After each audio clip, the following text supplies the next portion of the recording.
Ano ang mga marka o tanda sa tunay na iglesyang itinatag ni Kristo? Mga kapatid, sa panahon natin ngayon, marami sa mga kapatid natin mula sa ibayong pananampalataya ay umaangkin na sila raw ang iglesyang itinatag ng ating Panginoong Hesukristo. Sa kabila ng katotohanang itinatag lang naman sila ng mga ordinaryong tao.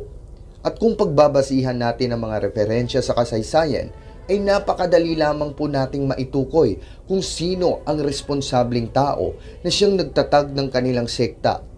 Ngunit sa kasamaang palad, bagamat kahit gaano pa katibay at lehitimong ipinepresenta ng mga historians ang katotohanan na ang Iglesia Katolika ang siyang nag-iisang tunay na itinatag ng ating Panginoong Hesukristo mula pa noong mga unang siglo, ito'y magiit pa rin nilang itatanggi hanggat hindi raw ito mababasa sa Biblia. Pipiliin pa rin nilang magbulag-bulagan sa katotohanang inilathala sa kasaysayan. Ngayon, sa kabila ng napakaraming sekta at denominasyon ng Kristyanidad, ang katotohanan ay siyang mananatili pa rin na may iisa lamang talagang tunay na iglesia o simbahan na siyang itinatag ng ating Panginoong Hesukristo. Sa higit 2,000 taon na ang nakakalipas ay nananatili pa rin hanggang sa panahon natin ngayon. Paano natin maitutukoy ang mga tanda o marka sa isang tunay na iglesyang itinatag ni Kristo? Ayon mismo sa banal na kasulatan. Yan ang ating matutunan sa episode na ito. Ayon sa Biblia, mayroong 4 na tanda o marka o siyang katangian ng isang tunay na iglesyang itinatag ng ating Panginoong Hesukristo. Una, ito ay ang pagiging isa o pagkakaisa, united. Pangalawa, ang pagiging banal o holy. Pangatlo ay ang pagiging katolika o pagiging laganap, universal. Pang-apat o panghuli ay ang pagka-apostoliko o siyang may apostolic succession, ang pamamahalang nagmula pa mismo sa mga apostol ni Kristo. Ngayon, ating tatalakayin muna ang unang marka na siyang pagiging isa. 1. United, pagkakaisa. Sapagkat malinaw sa Mateo 16:18 na sinabi ng ating Panginoon, I will build my church. Itatayo ko ang aking iglesia. Isang iglesia lamang po ang itinatag ng ating Panginoong Hesukristo. At tayo ay tinawag sa iisang katawan ni Kristo upang magkaroon ng pagkakaisa sa pag-asa at pananampalataya. Ganito ang pagkakasabi sa Efeso Kapitulo 4, talatay 4 hanggang 5. May isang katawan at isang espiritu, gaya naman ng pagkatawag sa inyo sa isang pag-asa ng pagtawag sa inyo. Isang Panginoon, isang pananampalataya, isang bautismo. Dahil dito, ninanais ng ating Panginoon na tayo'y tipunin niya bilang isang kawan. Katulad ng mababasa sa Juan 10:16 na ganito ang pagkakasabi, at mayroon akong ibang mga tupa na hindi sa kulungang ito. Sila'y kailangan din namang dalhin ko, at kanilang diringgin ang aking tinig, at sila'y magiging isang kawan at magkakaroon ng isang pastor. Malinaw sa talata na kinakailangan talaga nating mapabilang sa iisang tunay na kawan ng ating Panginoon. Hindi po pwedeng aniban mo ang sektang tatag lang ng tao. Hindi ito kaloob ng Diyos na tayo'y mapabilang sa huwad na simbahan ng mga protestanteng naging sanhi sa pagkawatak-watak ng mga mananampalataya sa Kanya. Para saan pa ang dasal ng pagkakaisa ng ating Panginoon sa Juan 17:21 kung tayo'y susuway sa Kanya at magtatag ng sariling sektang hiwalay sa tunay na iglesia. Pangalawang marka ay ang pagiging banal o holy, sapagkat ang mismong nagtatag nito ay banal, Kolosas 1:18, at binigyang buhay ang iglesia ng Espiritu Santo ayon sa Gawa 2, talatay 1 hanggang 4. At ang simbahang tatag niya ay siya mismong daluyan ng biyaya o grasyang makapagpapabanal sa mga kaanib nito, ayon sa Mateo Kapitulo 28, talatay 18 hanggang 20. At ayon rin sa unang Pedro 1:16, sinabing sapagkat nasusulat, kayo'y magpakabanal sapagkat ako'y banal. Na kung kaya tinawag rin ang simbahan na iglesia ng mga banal, ayon sa talata ng unang Korinto, Kapitulo 14, talatay 33. Marahil malamang marami ang magtatanong sa ibang sekta, paano naging banal ang simbahang Katolika kung nakikita nilang napakaraming makasalanang Katoliko, mabisyo at iba pa? Mga kapatid, ang pagiging banal ng simbahan ay hindi nangangahulugan na wala ng makasalanan sa mga kaanib nito. Ang pagiging banal ng simbahan ay dahil si Kristo na ating Panginoon na siyang nagtatag ay banal.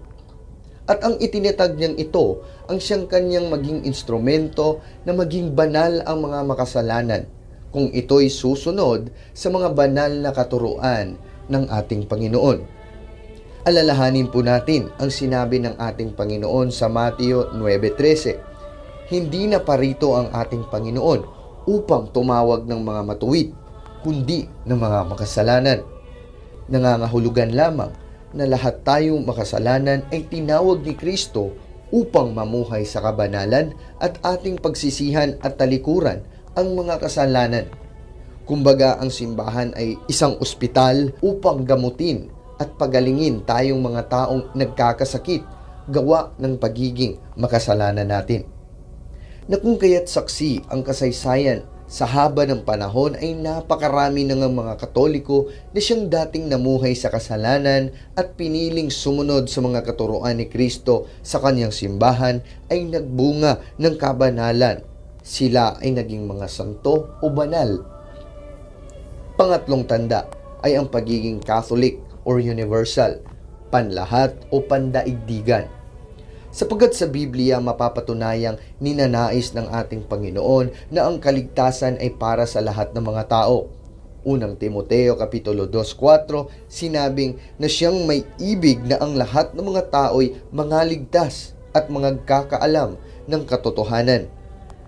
Mateo Kapitulo 28 talatay 19 hanggang 20 sinabi ng ating Panginoon sa kanyang mga alagad, dahil dito'y magsiayon nga kayo at gawin ninyong mga alagad ang lahat ng mga bansa na sila'y inyong bautismuhan sa pangalan ng Ama at ng Anak at ng Espiritu Santo, na ituro ninyo sa kanila na kanilang ganapin ang lahat ng mga bagay na iniutos ko sa inyo. At narito ako'y sumasa inyo palagi hanggang sa katapusan ng sanlibutan. Kung mapapansin ninyo ang salita ng ating Panginoon, ang diwa sa misyon ng ating Panginoon ay Katolika. Una, gawing alagad ang lahat ng mga bansa. Catholic in a sense of all people. Anumang lahi, bansa, kultura, babae ka man o lalaki, bata o matanda, alipin o maharlika, mahirap man o mayaman, lahat ay tinawag sa banal na katawan ni Kristo. Pangalawa, Catholic in a sense of its teachings o aral, sapagkat sinabi rito na ituro ninyo sa kanila na kanilang ganapin ang lahat ng mga bagay na iniutos ko sa inyo. Kaya hindi po pwedeng partial lang ng doktrina ang tatanggapin natin at babaliwalain ang iba. Dapat buo at lahat at ating susundin at tatanggapin. Pangatlo, Catholic in a sense of time o panahon, sapagkat sinabi rin dito na ang ating Panginoon ay sumasa atin palagi hanggang sa katapusan ng sanlibutan sa lahat ng mga panahon. Kaya't hindi po pwedeng mawala ang iglesyang itinatag ni Kristo kahit sa anumang yugto ng panahon, sapagkat ito'y pangako ng ating makapangyarihang Diyos na si Jesucristo.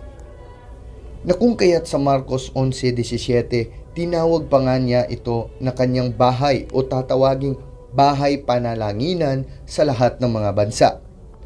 At ang bahay na ito ng ating Panginoon, ayon sa unang Timoteo 3:15, ay ang bahay ng Diyos na buhay, na siyang iglesia, ang haligi at suhay ng katotohanan. Napakalinaw ang tanda o marka sa tunay na iglesia ni Kristo, pagiging Katolika. Pang-apat o panghuli ay ang pagiging apostoliko o pagiging apostolic roots nito, sapagkat ang pagkakatatag at pamamahala ng iglesia ay nagmula pa mismo sa panahon ng mga apostol. Ayon sa Hebreo 3:1, ang ating Panginoong Hesukristo na siyang nagtatag ng iglesia ay isa ring apostol. Efeso 2:20, tayo'y itinayo sa ibabaw ng kinasasaligan ng mga apostol at ng mga propeta, na si Kristo din ang pangulong bato sa panulok. At ang pagiging apostoliko rin nito ay ang pananatili at matibay sa mga aral na nagmula sa mga apostol.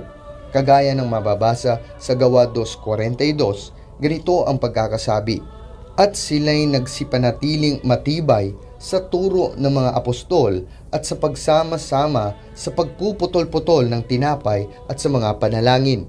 Na kung kaya't sa mga apostol ipinagkatiwala ni Kristo ang pagpapakain sa mga tupa na siyang kanyang mga kawan. Pagpapakain hindi lamang sa aral at doktrina, kundi pati na rin sa pagpapakain sa kanyang katawan na siyang sakramento ng Eucharistia, ang tunay na katawan ni Kristo sa tinapay na makapagpapabanal sa atin.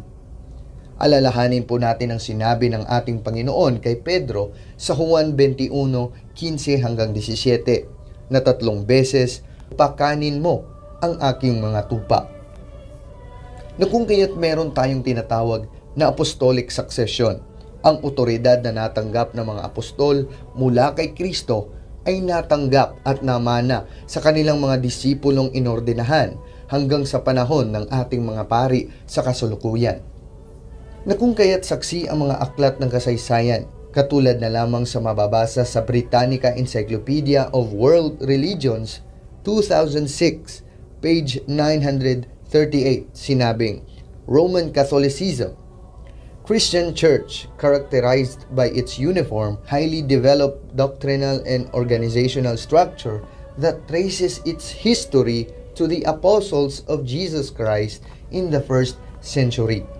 Kaya't bilang buod sa mga tanda o markas sa tunay na Iglesia ni Kristo na naiiba at bukod sa mga sektang tataglang ng tao na naging sanhi sa pagkawatak-watak, ang tunay na Iglesia ay isa, banal, pandaigdigan at apostoliko, the one Holy Catholic and Apostolic, ang marka sa tunay na Iglesia. Ngayon alam mo na ang katotohanan ito mula sa Biblia. Ninanais ng Diyos na lahat tayo ay mapabilang sa tunay at iisang katawan niya, nang sa gayoy mamuhay tayo sa sakramento at katuroang makapagpapabanal sa atin, hanggang sa pagdating ng panahon na maging ganap at sakdal ang pagiging kaisa natin sa ating tagapaglikha na puno ng pag-ibig sa atin. Tanong ko sa iyo, kapatid, aanib ka pa ba sa sektang tataglang ng tao? O aanib ka na sa tunay na kawan ni Kristo, ang Iglesia Katolika? Payo ko sa iyo, pag-aralan mo at alamin mo kung sino ang nagtatag sa sektang kinaaaniban mo ngayon at suriin mo kung ito ba ay kaloob ng Diyos para sa iyo. Naway mabuksan ng inyong mga kaisipan at puso sa katotohanan ito. In Jesus' name.